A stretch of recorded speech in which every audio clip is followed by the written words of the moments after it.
ఆత్మలోని శాంతము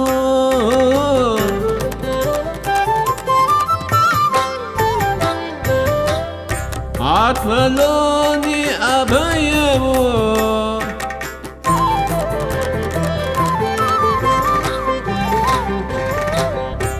ఆత్మలోని శాంతము అని అభయము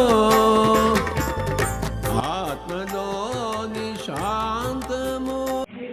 స్వాధ్యాయ ప్రియులకు జ్ఞాన స్వరూపులకు అనిత నమస్కరిస్తూ 77వ రోజు న్యూ ఎనర్జీ డి రేవతీదేవి గారు మనకు మనం కృతజ్ఞతగా ఉండాలి అంటూ తెలియచేస్తున్నది ఏంటో చూద్దామండి. టొబేస్ వాళ్ళు ఛానలింగ్ మొదలుపెట్టిన కొత్తల్లో ఒక్కోసారి తమ ప్రేమను వ్యక్తీకరించడం కష్టంగా ఉండేదట. మానవులైన మనం టొబేస్ వాళ్ళ మీటింగులు లాంటి చోటుల్లో కలుస్తుంటాం. అక్కడికి చేరే ఏంజల్స్తో కలుస్తాం. ఇక్కడ ఏర్పడే ఎనర్జీ ఎంత బాగుంటుందంటే వాళ్ళ పారవశ్యంలో తమ ప్రేమను వ్యక్తపరచడం కష్టమైపోయేదట. మనది నమ్మశక్యం కాని ప్రయాణమట. మనం ఇల్లు వదిలిపెట్టి యుగాలే గడిచిపోయినట్లుండి ఎన్ని సమస్యలు ఎదురైన మన ప్రేమను మన పనిని మనం వదులుకోలేదు. ఈ సమావేశానికి వచ్చిన అతిథులు ఒక ప్రత్యేకమైన ఎనర్జీని మోసుకొస్తున్నారు. వాళ్ళు ఇక్కడికి రావడానికి ఒక కారణం ఉన్నదట.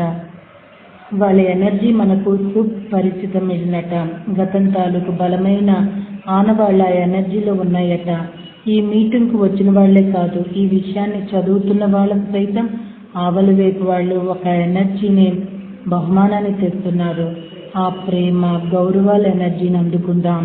ఆ ఎనర్జీని మన చైతన్యపు లోతుల్లో మనం అనుభవించవచ్చు.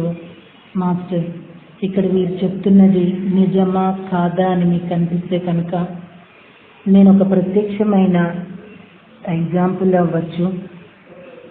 నిజంగా అండి, ఈ స్వాధ్యాయం అనేది ఆడియోస్ చేస్తున్నప్పుడు నేను నిజంగా నేను ధ్యానంలోకి వచ్చినప్పుడు నేను ఒక పసితనంగా ధ్యానాన్ని చాలా గుడ్డిగా నమ్మేశానండి. దానివల్ల 40 days తర్వాత నన్ను మాస్టర్ని చేశారు, అంటే టీచర్ని చేశారు, బోధకురాల్ని చేశారు. ఆ పయనము సుదీర్ఘ పయనం అవుతూనే ఉంది. అలానే నా ద్వారా ఎన్నో పిరమిడ్స్ శంకుస్థాపన చేయబడ్డాయి, ఓపెన్ చేయబడ్డాయి, రాబడ్డాయి. చాలా స్ప్రెడ్ అవుతూ జరుగుతూ ఒక్కొక్క టైంకి ఒక్కొక్కటి అలాగా శాఖాహార ర్యాలీలని, ప్రోగ్రామ్స్ అని, అట్లా ఒక్కొక్క మారుమూల ఊళ్ళల్లో కూడా ఎంతో చైతన్యం రావటము, పరివర్తన కలగటము, ఆచరించటము, నా పట్ల ప్రేమ కలగటము, ప్రతి ఊరు నేను వెళ్ళినవి మీరు మా ఊరి ఆడబడుచు అనడము, ఇలా ఈ పయనంలో జరుగుతూ ఉన్నాయండి. ఇప్పుడు అది ఒక ఎనర్జీస్. ఆ ఎనర్జీస్ నా వాయిస్ కూడా మారిందంటూ కూడా జరిగింది. ఫస్ట్కి ఇప్పటికీ అని అనటం జరిగింది.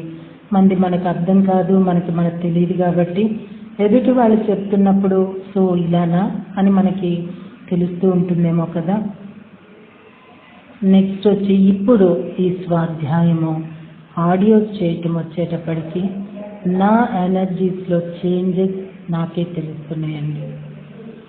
నిజం మాస్టర్, ఒక్కొక్క పుస్తకపు అనుభవము చాలా అద్భుతంగా ఉంటున్నది. నిజంగా న్యూ ఎనర్జీ ఎసెన్షియల్ మాత్రం ఎసెన్షియల్గానే ఉందండి. చెప్పాలంటే సెన్సేషన్గా ఉంది. అలా ఉంది నాకు ఈ 2 పుస్తకాల ఆడియోస్ కూడా.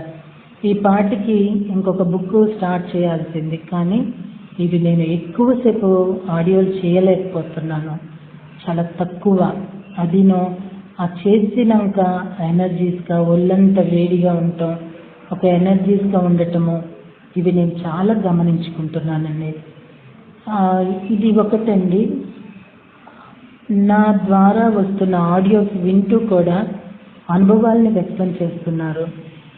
వాళ్ళల్లో మానసిక మార్పులు, సూసైడ్ వరకు వెళ్ళి కూడా వెనక్కి వచ్చేయడము, వాళ్ళ జీవితాల్లో వస్తున్న పెను మార్పులు, శుభ మార్పులు వ్యక్తపరుస్తున్నారు. అంటే ఈ పుస్తకపు ఎనర్జీ వాల్యూ ఏంటో అర్థమవుతున్నది. ఇంత గొప్ప పుస్తకాలు నా ద్వారా ఆడియోస్ చేయబట్టం అనేది నాకు అర్థమైతే ఇది అదృష్టమేనండి. ఇప్పుడు ఈ బుక్స్ మన ద్వారా వచ్చినాక మన గ్రూప్స్లో స్టార్ట్ అయినాక ఎన్నో జూమ్ క్లాసెస్ స్టార్ట్ అయ్యాయి. ఇప్పుడు ఈ 2 బుక్స్ కూడా దొరకట్లేదంట, నిన్న ఎవరో చెప్తున్నారు నాకు. సో ఇప్పుడు ఈ నాలెడ్జ్ మనకు అవసరం కాబట్టి నా ద్వారా ఈ పుస్తకాలు ఆడియో చేయబడుతున్నాయి. సో వీళ్ళు ఇక్కడ చెప్తున్నారు కదా, ఇక్కడ వింటున్నారు ఈ బుక్ చదివే వాళ్ళకి కూడా అని. నిజంగానే నా పరంగా నేను చెప్తున్నానండి, ఈ ఆడియోస్ పుస్తకాలు ఒక్కొక్క పుస్తకానికి ఒక్కొక్క ఎనర్జీ చేంజెస్ నాకే తెలుస్తున్నాయండి. అది ఎలా అంటే అనుభూతి చెందుతున్న మీ ద్వారా బాడీ వైజ్గా అనుభవిస్తున్న నా పరంగా కూడా నాకు అర్థమవుతూ ఉంది. ఒక పుస్తకంలో వచ్చేది ఏది పిచ్చి పిచ్చిగా రాదండి. అది ఎందుకంటే ఒక బుక్ అనేది ఒక శాసనం లాంటిది, ఒక నిజాన్ని నిజంగా తెలియచేయటము. అలాంటి విషయాన్ని ఎవ్వరూ ఆషామాషిగా తీసుకురారు. అది ఎంతో మందికి అందుతుందంటే అది జెన్యూ అయితేనే అందుతుంది. పిచ్చాపాటి పుస్తకాలు ఎన్నో ఉంటాయి, అందరికీ అన్నీ అందవండి. అందవలసిన వాళ్ళకి అందుతూ ఉంటాయి. అది తెలుసుకోవాలి మాస్టర్. చాలామంది ఆడియోస్ని చిన్న చూపు చూడటం జరిగింది. ఈ ఆడియోస్ వల్ల పుస్తకాలు అమ్ముడుపోవట్లేదన్న భావన కూడా ఉంది. ఈరోజు ఎంతోమంది ఆడియోస్ని పుస్తకాలు కొనుక్కోవటం జరుగుతుంది. ఎందుకంటే మన పిల్లలకి పుస్తకాలు అందించడం చాలా అవసరము. ఈ నాలెడ్జ్ అనేది మన బిడ్డలకి, మన చిన్నారులకు అందించడం చాలా చాలా అవసరం కాబట్టి. సో ఆడియో వినటం వలన ఎంత హీలింగ్ జరుగుతుందో, ఎంత నాలెడ్జ్ పొందుతామో మనకే తెలుస్తుంది. ఇవన్నీ కూడా ఎంతోమంది అనుభవాలు నాకు తెలియచేయటం వల్ల నా స్వ అనుభవం కూడా చెప్తున్నానండి. చాలాసార్లు చెప్పున్నానేమో కూడాను. సో ఫ్రెండ్స్, ప్రతిదీ కూడా చెక్ చేసుకుంటేనే అది నిజమా కాదా అని తెలుస్తుంది. స్వాధ్యాయం అనేది పత్రి గారు ఏమన్నా అజ్ఞానులా అండి? 30 సంవత్సరాలు ఆయన శ్రమ, ప్రపంచం విస్తారంగా వెళ్ళిపోతున్నది. ధ్యానము, జ్ఞానము, స్వాధ్యాయము, సజ్జన సాంగత్యము. అలాంటి గురువు నుండి, అలాంటి మాస్టర్ నుండి, అలాంటి మహనీయుడి నుండి స్వాధ్యాయము బుక్స్ చదవండి అని చెప్తున్నారంటే ఊరికే చెప్తారా అండి? ఆయనకి ఏమీ బిజినెస్ లేదుగా అమ్ముడుపోవటానికి చెప్పటానికి. సో అండి, అంతటి మహనీయుడు ఒక మాట చెప్తున్నారంటే దానికి విలువ మనం ఇవ్వాలి. ఆయన చుట్టూ తిరుగుతూ, ఆయన పక్కన కూర్చుంటే, ఆయనతో షేక్ హ్యాండ్లు తీసుకుంటూ ఆయనతో ఎక్కడికంటే అక్కడికి వెళ్ళటం చాలదండి. ఆయన ఏం చెప్తున్నారో అది ఆచరించాలి. ఆయన చాలా పిఎంసి గురించి వాటివి వాటిలో ఆయన ఫండ్స్ అడుగుతున్నారు. మరి పక్కనే అతుక్కుపోయి కూర్చున్న మనం ఎందుకు చేయలేకపోతున్నాం అడగంగానే? గురువు వాక్కు, గురువు అనేవాళ్ళు, గురి అనేది ఎవరికి ఉంటుందో వాళ్ళు తప్పకుండా పత్రి గారు ప్రతి మాటని తూచా తప్పకుండా వాళ్ళకు అవసరమైంది వాళ్ళు తప్పనిసరిగా పాటిస్తారేమో అనిపిస్తుంది నాకు.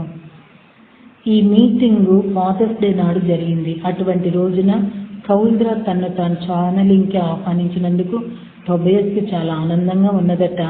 తామిద్దరూ తండ్రి కొడుకులుగా భూమి మీద జీవించి చాలా కాలమైందంటాడు. ఆ రోజులను తానెన్నడూ మరిచిపోలేదంటాడు. ఇటువంటి రోజున తనను ఆహ్వానించినందుకు థ్యాంక్స్ చెప్తుంటే కౌల్ద్రాకు లోపల కంగారు పుడుతోందట. ఇది చెప్తూ టొబేస్ నవ్వుతాడు. అతిథులుగా తల్లిదండ్రులు. ఇక్కడండి అది రేపటి జ్ఞానం మనం అందుకుందాం మాస్టర్. ఇక్కడ ఒకటి మనకి మనం కృతజ్ఞతగా ఉండాలి అన్న స్టార్టింగ్ అండి. ఫస్ట్ ఆఫ్ ఆల్ మనకి మనం కృతజ్ఞతగా మనల్ని మనం అభినందించుకోవటము, మనల్ని మనం ప్రోత్సహించుకోవటము అనేది ప్రతి ఒక్కరిలో ఎప్పుడైతే వస్తుందో అప్పుడు ప్రతి ఒక్కరికి వాళ్ళేంటో తెలుస్తుంది. అంటేనండి గొప్పవాళ్ళు కాకూడదు, గొప్పవాళ్ళు కావాలి కానీ పెద్దవాళ్ళు కాకూడదు. దీనిలో ఒక అర్థం ఉందండి. కించపరచుకోకూడదు మనల్ని మనం అని చెప్పి ఓవర్ కాన్ఫిడెంట్గా కూడా ఉండకూడదు. మనలో ఉన్నది మనకి తప్ప ఇంకెవ్వరికీ తెలియదు. సో మనమేంటో, మన స్థాయిలేంటో, మన స్థితులేంటో మనం తెలుసుకుంటూ మనకి మనం గౌరవించుకోవాలి. మనల్ని మనం అదుపులో పొదుపులో పెట్టుకుంటూ ఉంటే గనక న్యూ ఎనర్జీ అంటే మనకి మనమే ఉద్ధరించుకోవటం, ఎవరు ఎక్కడ రక్షిస్తారా కాపాడతారా అని వెతుక్కోవటం కాదు. Okay, thank you very much.